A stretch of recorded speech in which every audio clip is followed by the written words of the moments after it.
Switch গেটগুলো যদি অতি দ্রুত যদি 7টা গেট থেকে 7টা যদি খুলে দেয় আমাদের পানি এখানে 1 ঘন্টা থেকে সর্বোচ্চ আধা ঘন্টা থাকবে। ঘরটা ভেঙে গেছে, এতটুকু পানি মানে না থাকার মতো অবস্থা। বানের জলে ভাসছে পার্বত্য অঞ্চল, জল জটে নাকাল রাজধানীবাসীও। চট্টগ্রাম বোর্ডে শনিবারের এইচএসসি ও সমমানের পরীক্ষা স্থগিত। চট্টগ্রামে বানভাসীদের পাশে জামায়াত আমির দিলেন ত্রাণ সহায়তা।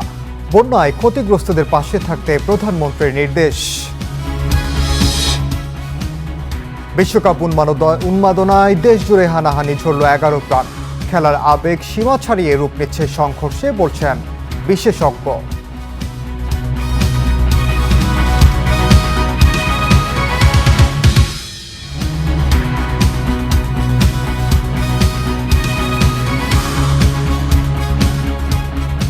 স্বাগত স্টার নিউজের সঙ্গে আছি আমি ওমর ইনাল। বানের জলে ভাসছে চট্টগ্রাম অঞ্চলের বিস্তীর্ণ জনপদ। পানিবন্দী হয়ে চরম দুর্ভোগে লাখ লাখ মানুষ। স্বাভাবিক হয়নি যোগাযোগ ব্যবস্থা। পরিবহন চলাচল বন্ধ থাকায় প্রয়োজনীয় পণ্য সরবরাহেও দেখা দিয়েছে সংকট।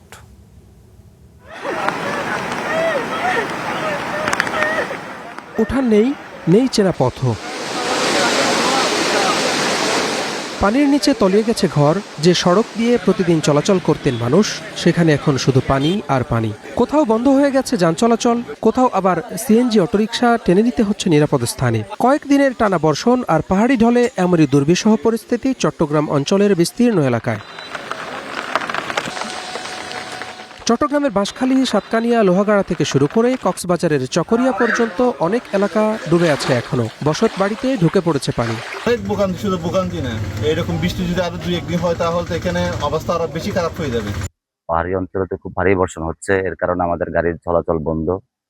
এই যে আমরা কালকেও রুমা রোডে ঢুকতে চাইছিলাম, ঢুকতে পারি না। 12 মাইল পর্যন্ত গিয়ে এখানে অনেক পাহাড় ধস, তো ওখান থেকে আবার ফেরত চলে আসতে হয়েছে। যাত্রীদের অনেক ভোগান্তি।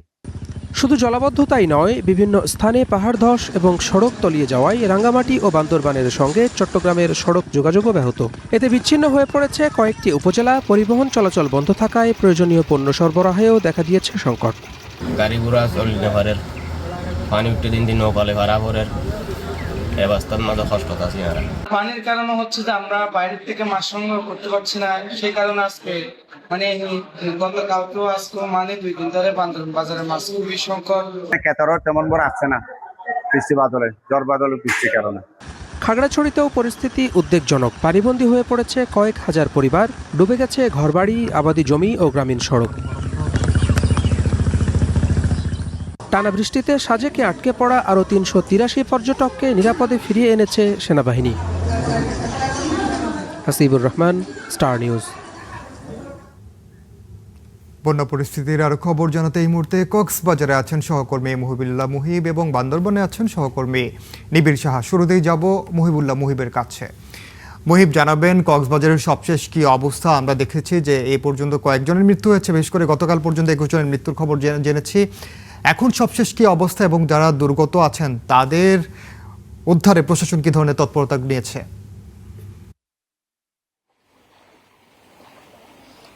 ইনান, আসলে শুরুতেই জানিয়ে রাখতে চাই, মূলত গেল 6 দিনে কক্সবাজারে 700 মিলিমিটার বৃষ্টিপাত রেকর্ড করা হয়েছে, যা এই বছরের সর্বোচ্চ। এবং যে পাহাড়ি ঢল ইতিমধ্যে নেমে আসছে সেটি মূলত মাতামুহুরী এবং বাঁকখালী নদীর যে পাহাড়ি ঢল, এটি কক্সবাজারের যে বিস্তীর্ণ এলাকা, বিশেষ করে পেকুয়া, মাতামুহুরী এবং চকরিয়ার বিস্তীর্ণ এলাকা, রামু এবং কক্সবাজার সদরের বেশ কিছু এলাকা প্লাবিত করেছে। এইখানে প্রায় 2.5 লক্ষাধিক মানুষ পানিবন্দী রয়েছে। আমি এই মুহূর্তে আছি কক্সবাজার সদরের বাঁকখালী নদী তীরবর্তী যে আশেপাশের এলাকাগুলো রয়েছে, নিম্নাঞ্চলগুলো রয়েছে, সেখানে এটি একটি সড়ক ছিল।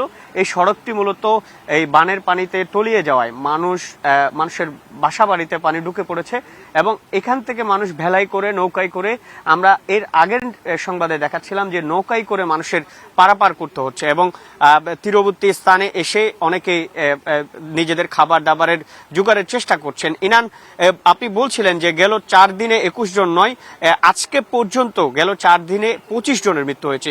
আজকে দুপুর পর্যন্ত, দুপুরেও কিন্তু চকরিয়ায় বানের পানি পার হইতে গিয়ে 2 বোন এবং বাবা মার সঙ্গে তারা আশ্রয় কেন্দ্রে কেন্দ্রে ফিরছিলেন। যেহেতু বাড়িতে গলা সমান মানে কোমর সমান পানি বা মাথা অব্দি পানি উঠে যাওয়ার কারণে তারা মূলত বাবার সঙ্গে আশ্রয় কেন্দ্রে ফিরছিলেন। আশ্রয় কেন্দ্রে ফেরার পথে মূলত তারা নৌকাডুবির ঘটনার শিকার হন এবং সেখানে ঘটনাস্থল থেকে এক বোনকে হাসপাতালে নেওয়ার পথে চিকিৎসাধীন অবস্থায় সে মারা যায়। তার নাম শাওরিন মনি এবং তার বোন যিনি নিখোঁজ ছিলেন 5 ঘন্টা পর ফায়ার সার্ভিসের ডুবুরিরা তার বোন ঝর্ণা আক্তারকে মৃত অবস্থায় উদ্ধার করে। ইনান, এই ছিল কক্সবাজারের বন্যা পরিস্থিতির সর্বশেষ।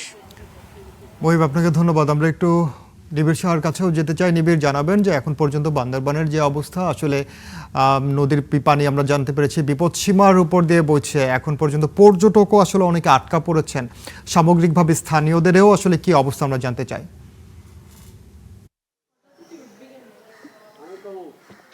ইনান, স্থানীয়দের কথা যদি শুরুতে বলতে চাই, যে আমি একটু দেখাতে চাই আমার চারপাশে। আমি এখন আছি বান্দরবন সদর উপজেলার মূল শহরের আর্মিপাড়া এলাকায় এবং আমার চারপাশে কিন্তু আপনি দেখতে পাচ্ছেন যে এইখানে যে পরিমাণ পানি, বন্যার পানি জমেছে, যেখানে কিন্তু আসলে অনেক ক্ষেত্রে দেখা যাচ্ছে যে সীমানা প্রাচীর কিংবা যে ভবনের একটি ভবনের নিচতলা পর্যন্ত কিন্তু একটি পুরো ফ্লোর কিন্তু আসলে বন্যার পানিতে ডুবে আছে। পাশাপাশি একতলা যে ঘরগুলো রয়েছে সেগুলোও কিন্তু দেখা যাচ্ছে যে আমরা যেমনটি দেখেছি যে প্রায় পুরোটাই কিন্তু ডুবে গেছে। আমি একটু আমার বাম পাশে যদি দেখাই যে একজন মানুষ, তিনি কিন্তু আসলে তার যে ঘর, সে ঘর থেকে কিন্তু তিনি আসলে যাচ্ছেন। একটু তাকে দেখলে আসলে এখানে পানির কি পরিমাণ পানি, বন্যার পানি এখানে জমে আছে সেটি কিন্তু আন্দাজ করা যায়। সেই সাথে এই যে আশপাশের এলাকায় কিন্তু আমি সকাল থেকে ঘুরেছি, সেসব এলাকায় কিন্তু আমাদের সেসব এলাকায় কিন্তু আসলে আমাদের চোখে কিন্তু একই চিত্র পড়েছে। আমরা দেখেছি যে বেশিরভাগ এলাকাতেই কিন্তু আসলে কোমর থেকে বুক পরিমাণ পানি কিন্তু জমেছে। অনেক জায়গায় আমরা দেখেছি যে আজকে তৃতীয় দিন, অর্থাৎ আজকে কিন্তু বন্যার পানি কমতে শুরু করেছে, যদিও নদীর পানি কিন্তু এখন পর্যন্ত বিপদসীমার ওপর দিয়ে বইছে। এখনই আমরা দেখছি যে স্থানীয়রা, বাসিন্দারা যারা রয়েছেন শেরেবাংলা নগরের, বিশেষ করে আমরা দেখেছি বেশ কয়েকজনকে তারা তাদের ঘরে ফিরেছেন এবং সেখানে যে আসবাবপত্র তাদের বেশিরভাগই পানিতে নষ্ট হয়ে গেছে, এমন চিত্র তারা দেখিয়েছেন। আমরাও আসলে সেই চিত্র আমরা লক্ষ্য করেছি। তো সব কিছু মিলিয়ে যদি বলা যায় যে বান্দরবনের বন্যা পরিস্থিতির কিন্তু আসলে কিছুটা উন্নতি হলেও কিন্তু আসলে এখন পর্যন্ত বন্যা দুর্গত মানুষের যে ভোগান্তি সেটি কিন্তু শেষ হয়নি। পাশাপাশি জেলা প্রশাসন, উপজেলা প্রশাসন, সেনাবাহিনী, বিজিবি, পুলিশ সবাই কিন্তু আসলে বন্যা দুর্গতদের পাশে দাঁড়িয়েছে। যদিও অনেক এলাকায় আমরা খবর পেয়েছি, অভিযোগ পেয়েছি যে বন্যার্তদের মধ্যে যে ত্রাণ বিতরণ কার্যক্রম, সেই ত্রাণ কিন্তু এখনও পৌঁছায়নি। তো সব কিছু মিলিয়ে এই ছিল আমার কাছে থাকা বান্দরবনের বন্যা পরিস্থিতির সবশেষ খবর। নিবিড়, আপনাকে ধন্যবাদ। বান্দরবান এবং কক্সবাজার থেকে বন্যা পরিস্থিতির খবর জানাচ্ছিলেন সহকর্মীরা। বৈরী আবহাওয়া ও বন্যা পরিস্থিতির কারণে চট্টগ্রাম শিক্ষা বোর্ডের অধীনে শনিবারের এইচএসসি ও সমমানের পরীক্ষা স্থগিত করা হয়েছে। শুক্রবার বিকেলে দেয়া সংবাদ বিজ্ঞপ্তিতে জানানো হয়, বোর্ডের আওতাধীন চট্টগ্রাম, কক্সবাজার, খাগড়াছড়ি, রাঙামাটি ও বান্দরবান জেলার সব কেন্দ্রে এইচএসসি ও সমমানের পরীক্ষা স্থগিত করা হয়েছে। স্থগিত পরীক্ষার নতুন সময়সূচি পরে জানানো হবে। বিদ্যুৎ সংযোগ বিঘ্নিত থাকায় কেন্দ্রের ভারপ্রাপ্ত কর্মকর্তাদের মাইকিং সহ স্থানীয়ভাবে বিষয়টি দ্রুত পরীক্ষার্থী ও অভিভাবকদের জানাতে নির্দেশনা দেওয়া হয়েছে বিজ্ঞপ্তিতে।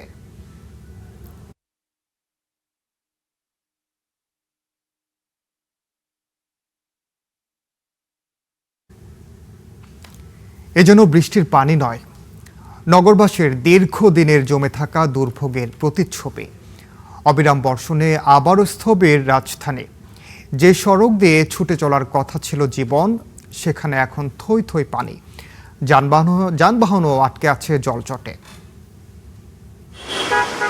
দিনের মতো রাতভর কেঁদেছে আকাশ। ভোর থেকেই সেই কান্না ছড়িয়ে পড়েছে রাজধানীর প্রতিটি সড়কে।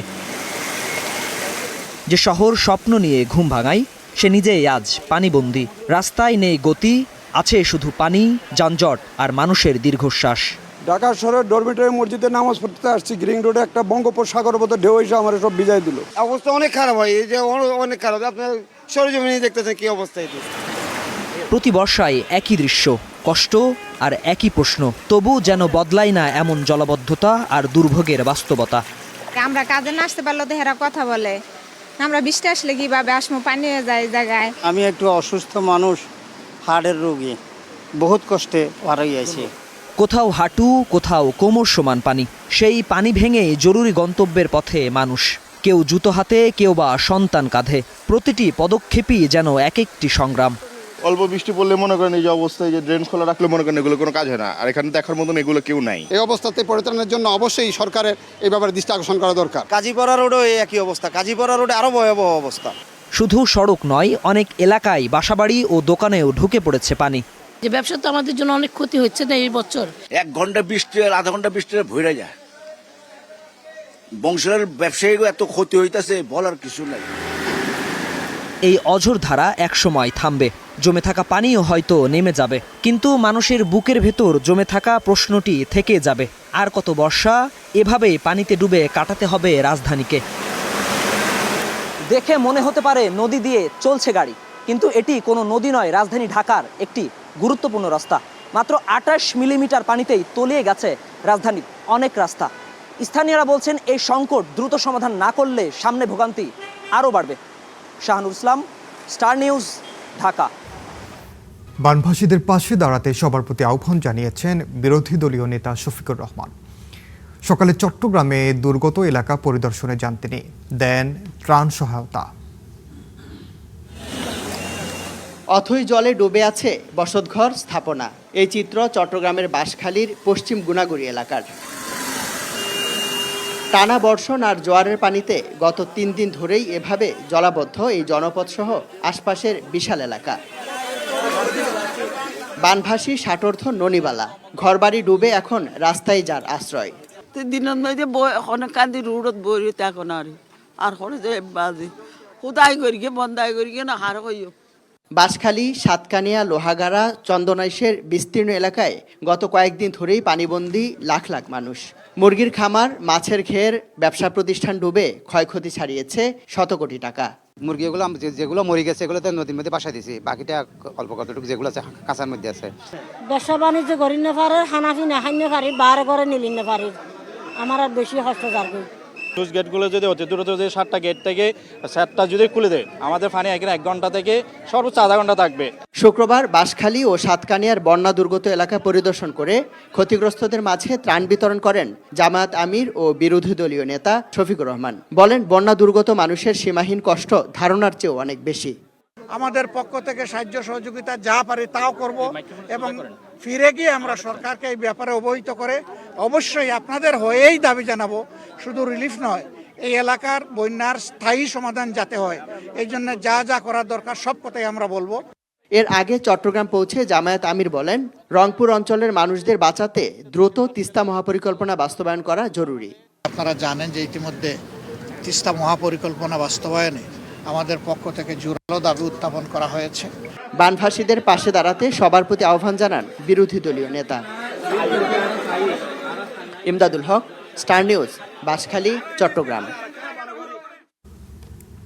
এদিকে বন্যায় ক্ষতিগ্রস্ত মানুষের পাশে দাঁড়াতে প্রশাসনকে নির্দেশ দিয়েছেন প্রধানমন্ত্রী তারেক রহমান। সরকারি বাংলা কলেজের প্রাক্তন শিক্ষার্থীদের মিলন মেলায় এ কথা জানান প্রধানমন্ত্রীর উপদেষ্টা মাহাদি আমিন। ভারী বর্ষণ, পাহাড়ি ঢলে দেশের 5 জেলার লাখো মানুষ পানিবন্দী। বন্যায় ক্ষতিগ্রস্ত এসব মানুষের পাশে দাঁড়াতে প্রশাসনকে নির্দেশ দিয়েছেন প্রধানমন্ত্রী তারেক রহমান। শুক্রবার সরকারি বাংলা কলেজের প্রাক্তন শিক্ষার্থীদের মিলন মেলায় এ কথা জানান প্রধানমন্ত্রীর উপদেষ্টা মাহাদি আমিন। কোথাও কোথাও পাহাড় ধস হয়েছে, অনেকগুলো মানুষ মারা গিয়েছেন। এটি অত্যন্ত আমাদেরকে ব্যথিত করেছে, গভীরভাবে মর্মাহত করেছে। জনগণের নির্বাচিত সরকারের মাননীয় প্রধানমন্ত্রী এটিকে নিয়ে অত্যন্ত দৃঢ়ভাবে প্রশাসনকে, আইন শৃঙ্খলা বাহিনীকে এবং সর্বস্তরের সকল যারা প্রশাসনের রাষ্ট্রযন্ত্রের সাথে জড়িত হয়েছেন নির্দেশনা দিয়েছেন যেন জনগণের সাথে থাকেন, জনগণের পাশে থাকেন। ইতিমধ্যে আমরা দেখেছি উনি খুব স্বল্প সময়ের ভেতরে 2,15,00,000 টাকা নগদ অর্থ সহায়তা দিয়েছেন। অনুষ্ঠানে শিক্ষা প্রতিষ্ঠানে শৃঙ্খলা রক্ষায় ঐক্যের বার্তা দেন সরকার ও বিরোধী দলের সংসদ সদস্যরা। কিছু বিষয়ে সকল দল মত রাজনীতির ঊর্ধ্বে থাকতে হবে। আমাদের পরবর্তী প্রজন্মের জন্য তার চাইতে নির্মল, তার চাইতে সমৃদ্ধশালী, তার চাইতে ঐক্যবদ্ধ একটি বাংলাদেশ যেন আমরা রেখে যেতে পারি। এদিন সরকারি বাংলা কলেজের 1962 থেকে 2026-এর প্রাক্তন শিক্ষার্থীরা একসাথে হন কলেজ প্রাঙ্গণে।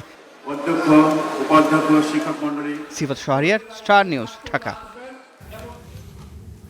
বিশ্বকাপ বিশ্বের সবচেয়ে বড় ফুটবল আসর।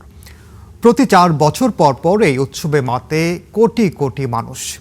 কিন্তু যে বিশ্বকাপে বাংলাদেশের কোনো দলই অংশ নেয় না, সেই বিশ্বকাপের উন্মাদনায় এবার বাংলাদেশে ঝরেছে 11টি তাজা প্রাণ। ফুটবলের সবচেয়ে বড় আসর ফিফা বিশ্বকাপ। হাজার হাজার কিলোমিটার দূরে চললেও সেই খেলার উত্তাপ বাংলাদেশেও। বিশ্বকাপে বাংলাদেশ যেন ভাগ হয়ে যায় আর্জেন্টিনা, ব্রাজিল, স্পেন, ফ্রান্স কিংবা অন্য কোনো দেশের সমর্থকে। বন্ধু হয়ে যায় প্রতিপক্ষ বা প্রতিদ্বন্দ্বী। তবে আনন্দের এই উৎসবে যোগ হয়েছে মৃত্যুর ঘটনা। গত 1 মাসে বিশ্বকাপ ঘিরে বিভিন্ন ঘটনায় এখন পর্যন্ত প্রাণ গেছে 11 জনের, আহত আরও কয়েক ডজন। এটা খুবই দুঃখজনক এবং আশঙ্কাজনক। আমাদের উন্মাদনার পাশাপাশি এটাকে খুবই সতর্কতার সাথে আমাদের এইটা আনন্দটা উপভোগ করতে হবে। এটা কোনো সহিংসতায় যেন না যায়। আবেগের পাশাপাশি আমাদেরকে পরিবারকে নিয়ে ভাবতে হবে যে আমার কিছু হয়ে গেলে আমার পরিবারকে কে দেখবে, কে দেখাশোনা করবে। কমপ্লিটলি ইররেলেভেন্ট এটা, যে পলিটিক্সের সাথে স্পোর্টস ইনভলভমেন্ট করা, এটা কোনো একটা প্লেয়ারও দেখতে চায় না। আমাদের জন্য মেসি বা রোনালদো হোক, আমাদের জন্য দুজনই সেরা প্লেয়ার। যে সাপোর্টটা এটা নিজেদের মধ্যে রাখা উচিত। এনজয়মেন্ট, সবাই একসাথে মজা করুক, আনন্দ করুক, একসাথে দেখুক, বাট এত ক্রাইস, এত ভায়োলেন্স তো হওয়ার দরকার নেই। এবার বড় পর্দায় খেলা দেখানো, বিশ্বকাপ ঘিরে সংঘাত, শব্দদূষণ ও জনদুর্ভোগ নিয়ন্ত্রণে নীতিমালা চেয়ে হাইকোর্টে রিট করেছেন এক আইনজীবী। 4 বছর পরে আবার আসবে এবং আরো অনেকগুলা স্পোর্টিং ইভেন্ট আছে বাংলাদেশে বা ইন্টারন্যাশনাল অনেক স্পোর্টিং ইভেন্ট আছে। এই খেলাকে কেন্দ্র করে বিনোদনের জায়গা থেকে যদি বৈরিতা তৈরি হয় এবং সেটা কোনো পর্যায়ে চলে যায়, তখন যদি 11 জন মারাই গেছে, প্রতি বিশ্বকাপে এরকম 5 থেকে 10 জন এভারেজে মারা যাচ্ছে। খেলার প্রতি আবেগ স্বাভাবিক, কিন্তু সেই আবেগ যখন সহনশীলতার মাত্রা ছাড়িয়ে সংঘর্ষ তৈরি করছে, তখন তাদের চিহ্নিত করে আইনের আওতায় আনার তাগিদ দিচ্ছেন এই অপরাধ বিশেষজ্ঞ। বিপরীত অবস্থানটাকে যদি শুধু আলোচনার মধ্যে সীমিত রাখতে পারতেন বা রাখা যেত, তাহলে সেটাই আবেগের সবচেয়ে যথাযথ চর্চা বা অনুশীলন হতো। কিন্তু সেটা তো পারছে না। এখন পর্যন্ত 11 জনের মৃত্যু হয়েছে, প্রায় 50 জনের মতো মানুষ আহত হয়েছেন। তো এটি তো ভালো কোনো ইঙ্গিত লক্ষ্য করে না। এবং এর মধ্য দিয়ে আমরা যেটা উপলব্ধি করি বা আমাদের যেটা পর্যালোচনা, সেটি হচ্ছে এখানে ফুটবল একটা উপলক্ষ মাত্র। এখানে আমাদের জাতিগত যে বিরোধের যে মানসিকতা, বিভাজনের যে মানসিকতা, সেটি সামাজিকভাবে, রাজনৈতিকভাবে, সাংস্কৃতিকভাবে তারই একটা বহিঃপ্রকাশ কিন্তু আমরা লক্ষ্য করছি। ফুটবল শুধু একটা উপলক্ষ। বিশ্বকাপ ফুটবলের অন্যতম শিক্ষা হচ্ছে প্রতিদ্বন্দ্বিতা করে জয় পরাজয় মেনে নিয়ে বরং মানুষকে এক করার খেলা। কিন্তু বাংলাদেশে বিশ্বকাপ এলেই সেই উৎসব যেন রূপ পায় সংঘর্ষ, দুর্ঘটনা, এমনকি মৃত্যুর মতো ঘটনায়।